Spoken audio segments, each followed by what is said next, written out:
Bancs remplis, service tendu, fidèle, bois usé.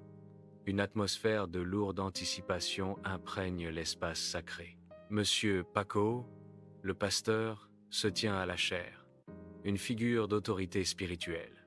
Il mélange des pratiques spirites dans son sermon du dimanche, créant un mélange troublant. Des murmures d'inquiétude se propagent dans l'assemblée, un léger courant d'anxiété. Dans les limites austères de son bureau, Paul Kagame, entouré de conseillers, dévoile un plan clandestin. Une lumière froide projette des ombres dures sur son visage, alors qu'il fait un geste, son expression impassible.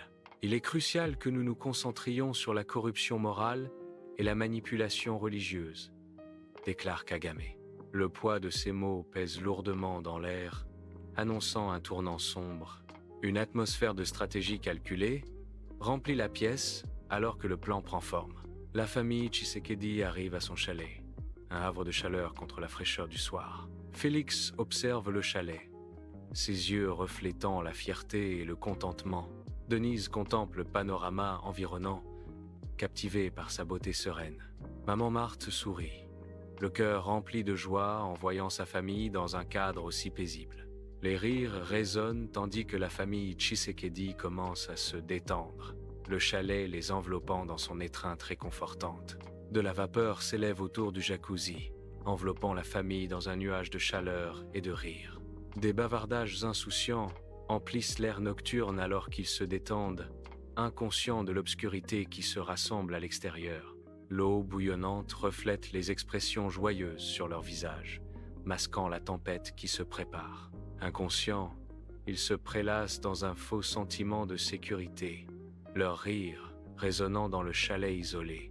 Ils ignorent que leur retraite paisible est sur le point d'être brisée par des événements imprévus. L'atmosphère insouciante contraste fortement avec la menace imminente, créant un sentiment de pressentiment. Le soleil entre dans le chalet, tandis que Félix prend son petit déjeuner, le cliquetis des couverts étant le seul son. Le carillon soudain de la sonnette interrompt le calme matinal. Denise ouvre la porte, sa silhouette se détachant sur la lumière vive de l'extérieur. Le temps s'étire alors que Denise reste à la porte, son absence alimentant l'inquiétude croissante de Félix. L'impatience de Félix bouillonne, ses yeux se dirigent vers le couloir, un froncement de sourcils s'accentuant sur son visage. Il pose ses ustensiles avec un cliquetis sec, le silence amplifiant son anticipation croissante. À l'intérieur du chalet, Félix interrompt la conversation intense de Denise, son entrée étant chargée d'une tension tacite. À la porte, Mama Bobby Ladawa apparaît de manière inattendue, sa présence modifiant immédiatement l'atmosphère du chalet. Le visage de Félix trahit la surprise et l'inconfort alors qu'il découvre la vue de Mama Bobby. L'air s'épaissit d'anticipation alors que tout le monde attend le drame qui se déroule. L'arrivée de Mama Bobby projette une longue ombre.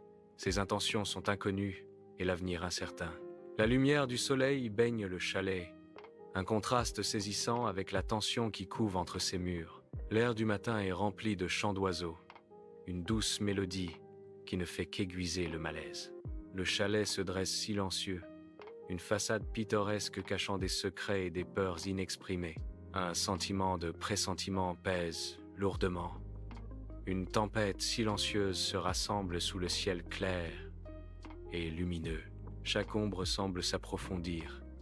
Chaque craquement de bois amplifie le sentiment croissant de crainte. La lumière du matin entre dans la salle à manger, éclairant Maman Marthe assise à la table, un repas intact devant elle. Son regard se perd, absent, une subtile tristesse gravée sur son visage, alors qu'elle est assise dans la solitude tranquille. Une lueur de chaleur traverse ses traits lorsque ses yeux rencontrent ceux de Maman Bobby. Une compréhension silencieuse passant entre eux. La nourriture intacte reflète le poids émotionnel dans la pièce, un témoignage silencieux des histoires non dites. À l'intérieur du chalet, Maman Marthe accueille Bobby, sa bienvenue douce mais subtilement évaluatrice. Les membres du personnel lançaient des regards furtifs, leurs murmures créant un fond d'intrigue. Bobby dégage une aura d'autorité palpable, un commandement silencieux ressenti par tous. L'air s'épaissit d'attente tacite, alors que Bobby entre dans le chalet chaleureux et accueillant. Un défi tacite plane, l'anticipation se lisant dans l'équilibre de la scène. À l'intérieur du chalet, Mama Bobby Ladawa accueille Félix avec un sourire énigmatique. Ses yeux brillent d'un amusement caché alors qu'elle se prépare pour un jeu. « Bonjour, Félix. Bienvenue à Kinshasa », s'exclame-t-elle chaleureusement. Sa voix résonne d'un défi enjoué, emplissant la pièce. « Aujourd'hui, je vais jouer au Jeopardy avec vous, she declares. » Un éclat mystérieux dans ses yeux laisse entrevoir le concours inattendu à venir. Au cœur de la nuit, une cérémonie occulte se déroule dans l'église, lourde de crainte. Des pasteurs se rassemblent, leurs visages obscurcis par les ombres, alors qu'ils s'apprêtent à prêter allégeance. L'air crépite d'énergie sombre, l'atmosphère devenant de plus en plus menaçante. Des murmures résonnent dans les salles sacrées, alors que le rituel impie commence. Un pacte tacite avec Kagame et le diable les lie, scellant leur destin dans les ténèbres. La lumière du soleil entre dans le bureau de Félix, illuminant des particules de poussière dansant dans l'air. Félix est assis à son bureau, une tempête de détermination bouillonne derrière ses yeux. Ses mains agrippent le bord du bureau, les jointures blanches de détermination. Le poids du destin du Congo pèse lourdement sur ses épaules.